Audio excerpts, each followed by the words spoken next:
Hey everyone, welcome back to Howtechs. Today we have an iPhone XS Max. I'm going to show you how to set an alarm. So this is pretty simple. You just want to find your clock app, which looks like a clock.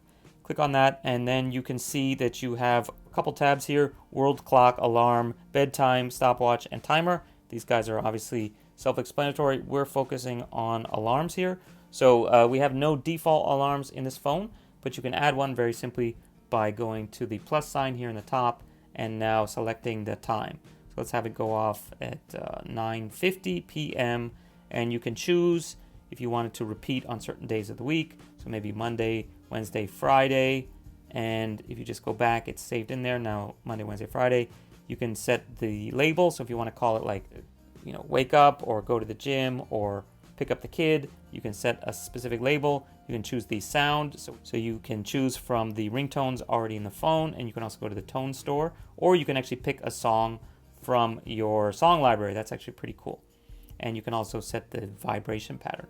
And last but not least, you can choose whether snooze is an option or not. And when you've got all that set, you just go to save, and now we can see we have an alarm for Monday, Wednesday, Friday at 9:50, and we can enable and disable it.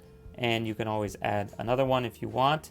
And if you want to get rid of it, just hit edit and you can select multiple ones. And when you're done, basically just hit delete.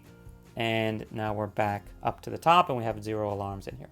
So that's how you set an alarm as well as delete an alarm. Okay, so that's it for today. If you have any other questions, leave them in the comment section below.